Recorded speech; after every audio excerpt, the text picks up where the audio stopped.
Hey everyone, Georgie here with Ukraine Matters. As the name of the video suggests, Ukraine has been pounding Crimea with a lot of strikes recently, and if we can believe President Zelensky, that this is exactly what is the plan going forward into 2024. He outlined that Crimea will be a priority, therefore we can expect Crimea and Crimean defenses will be deteriorating more and more, or will more precisely, they will get deteriorated by the Ukrainian strikes. And Ukraine is very accurately working towards that goal. Besides the smaller strikes that happened here and there, two major strikes that people are talking about is the strike on the Saki air base, which is located right over here, and the second strike, which is closer to Sevastopol, which is more to the south from this area.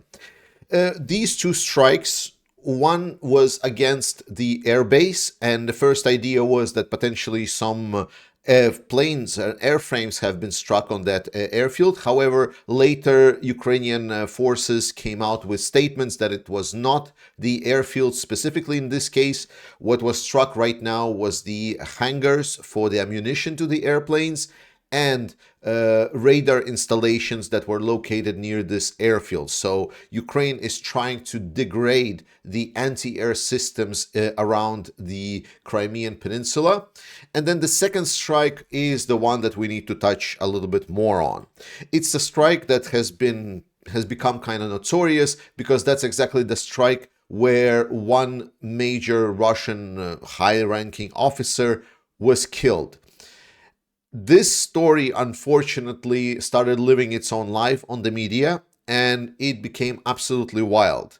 What happened is that quite notorious for inconsistency and spreading hype media, Twitter or X channel Visegrad 24 has reposted supposedly a translation of another repost from some kind of a small Russian Telegram channel for about 30,000 people, where they were stated that in this strike on this airbase, the person killed was actually Gerasimov, the chief of the Russian military. If you want to draw parallels, it's like Zaluzhny of the Russian army. And there's a lot of issues with this story. The first and most notorious issue is that it has been like reposts from the Telegram channels. It's not a completely reliable source by itself.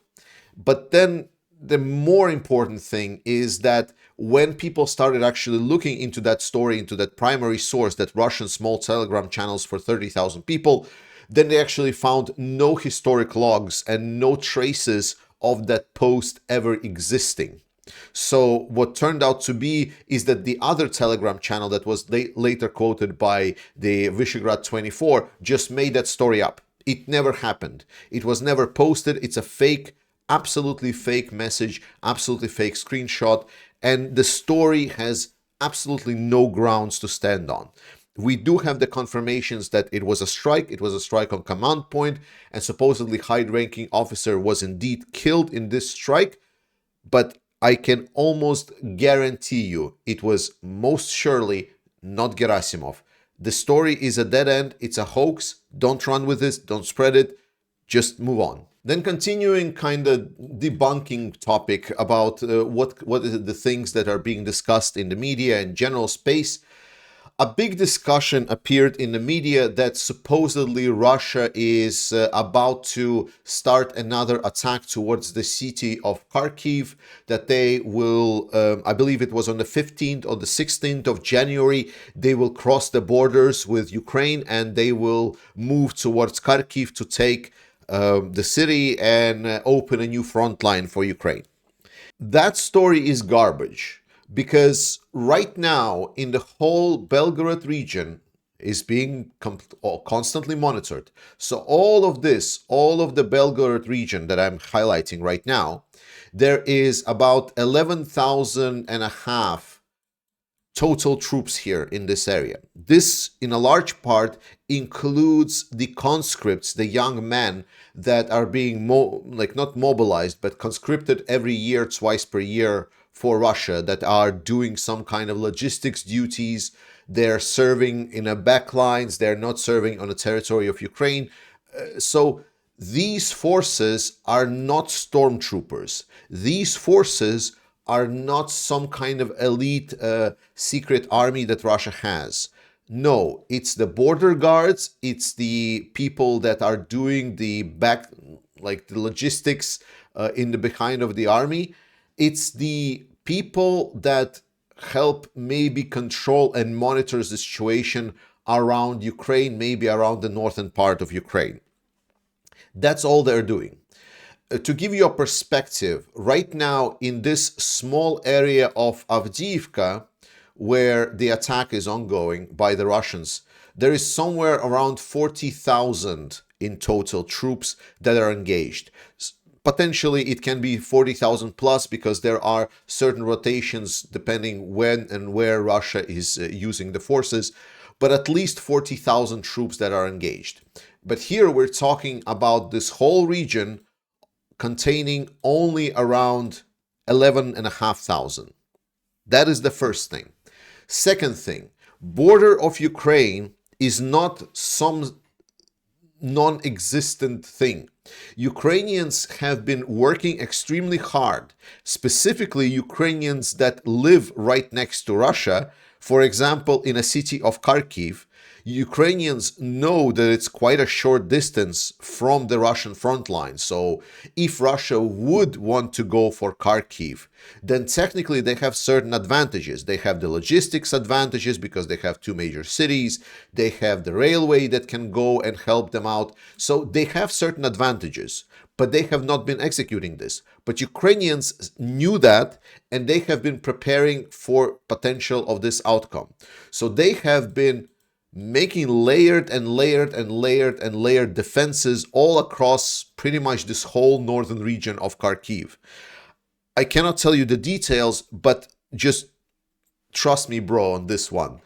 It's not just Ukrainians have not been doing anything there for 2 years. They have. So to get through this, it's not going to be just a cakewalk. It's going to be attempt at a breakthrough through the fortified positions. Thirdly, Kharkiv is not Bakhmut. Kharkiv is a city for over 1 million people, even maybe multiple million. I cannot remember off the top of my head.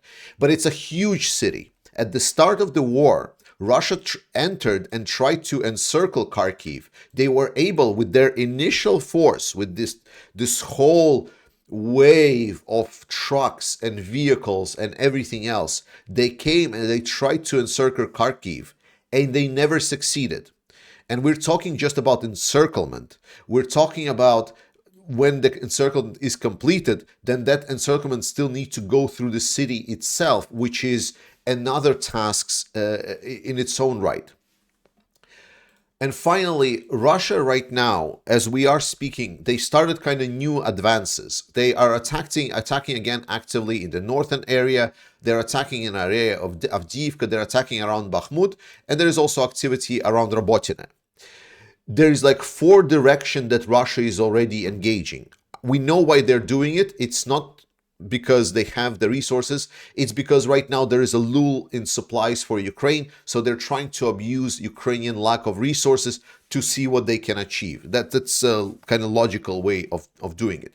But the problem is that means that whatever resources and troops and reserves that they had, they are already engaged. There is nothing. So when someone says, oh, there's going to be an attack on Kharkiv, or I don't know, someone will say there's going to be an attack of Kiev, pinch him and ask, stop dreaming, wake the fuck up, samurai, because this is a complete, like, out of the fantasy land novel genre. I know people are getting really bored because they don't really want to read in depth and understand what's happening on the front lines. That is fine. But then journalists or anyone else that's supposed to dig into the situation and give predictions that actually matter, they don't get listened to, they don't do their jobs, and they just spread out weird nonsenses like, oh, I've heard somewhere on some Telegram channels that Russia is going to attack Kharkiv. Must be true. It's not. It can be true. Physically impossible. Then there is a topic that I absolutely must talk to you about, which is the support from the Western powers. We had during the recent stream a discussion with which I talked about the West not doing their job. Just recently, it was completely confirmed and publicly spoken that North Korea has sent in ballistic missiles to Russia to fire the territory of Ukraine. I want to remind you that Ukraine still has its hands tied behind its back for use of the Western weapons on the territory of Russia, despite the fact that about 50 kilometers from Ukrainian borders, there is like helicopter base and like HIMARS would make short work of it. Despite the fact that there is plenty of strategic military objectives all across the territory of Ukraine. Despite the fact that there are strategic factories that Russia is building, and it would be really beneficial to use certain parts of the weapons or certain specific weapons from the Western allies to use to strike these targets. All of these things exist, but Ukraine is being requested to abide by certain rules that Russia is not abiding by. How many countries does Ukraine need to beat? Does Ukraine need to beat North Korea as well? All the North Korean production on its own?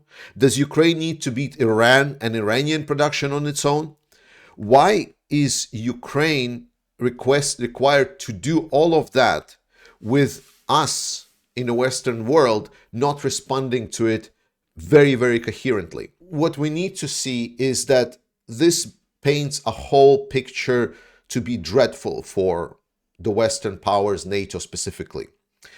Dictators don't operate on like a full-blown cost-benefit analysis very often. They, specifically someone like Putin, he very often operates on his feelings, internal gut feeling. And if he sees that the West is weak, then he's going to try to exploit it. He saw that the response to Crimea was weak. He thought that Ukraine was weak. Therefore, he felt compelled to invade Ukraine. It was a huge mistake. However, now he's getting support from different powers. China is providing non-military support, but they're providing production facilities. North Korean population can start producing stuff in North Korea if needed. Russia, through the grace schemes with other dictators like parties within BRICS or Erdogan in Turkey or Iran, they can get additional technologies sent to Russia and then later to North Korea. And North Korea, the country that when I was growing up was a big old joke about how backwards that society is, now will have access to both their requests and funds to produce new weapons, to both the Western technologies to improve those weapons with, through Russia. That's the axis of evil that is forming. So when we say, let's not just deal with Ukraine, okay, let's say you forget about Ukraine, you back off, say, let Ukraine deal with this and let Ukraine defeat that alliance of evil on their own. Cool. Once Ukraine is done, Russia will be having a mobilized military, an engaged military production, a supportive allies that are producing a lot of military production. They can force mobilize Ukrainians because we've seen this happen already in the occupied territories of Ukraine, where, for example, Donetsk People's Republic is now often referred to as Women's People's Republic because, well, men are pretty much gone there. And if Russia does capture the territory of Ukraine and force conscript the Ukrainian army, they're going to have a certain boost into their manpower. I'm not saying they're going to do it voluntarily, but, if Ukrainians will not have a choice, they will go into these trenches. And imagine with all of this, like with both having the mobilized production potential, with mobilized military potential, with the will and desire to build this greater Russia, they start going into after NATO countries, like the Baltics. You say, Russia will not do it. They will not fight NATO because they will lose. Will they? Because helping Ukraine is like a very small task. For US, it's less than 0.5%, I believe, of their GDP, the help that they need to give Ukraine. Less than 0.5%. That is how small the aid Ukraine is asking. And this is without going into that it's not really aid to Ukraine, that it's the money that is being invested into US. What I'm saying is it's the easiest decision Western powers can make. It's something that doesn't require any input. It doesn't require any movement or any complicated decisions. What it does do is show resolve. So what Russia can look at this with their alliance of evil, it says, if we just go and look threatening enough and we just take over NATO countries, NATO will not say anything. They will swallow it. They will not respond. Will it happen? Most probably not. I do believe that NATO will stand up for its own. But this is how Russia might see it. And what might end up is we're going to go into the bloody war that a lot of people are going to die in. And it's not going to be Ukrainians dying anymore. It's going to be us. Yeah, probably we're going to win in the end. Probably. Absolutely. But it's still going to be missiles flying into our cities, our soldiers fighting on the front lines. Why? Why do we need to get there? And that is the point that I want to make. So please, if you have the time, dedicate some 5 minutes of your time to write an email to a local representative. Please, please, please make sure that they understand this message, that Russia, North Korea, Iran, the axis of evil, they are dropping completely masks off. North Korean missiles are killing Europeans right now. And this is unacceptable, and we must show that it's unacceptable. Thank you so much for watching this, guys. Please participate in a fundraiser that we're doing right now to get vehicles to the Ukrainian armed forces. Link to it in the first comment of this video and in the video description. Check out the ukrainematers.shop to buy something for yourself, support the channel, and again, also support the Ukrainian armed forces because some of the profits go to support Ukrainian armed forces. Slava Ukraini! I love you all. And I'll see you guys next time.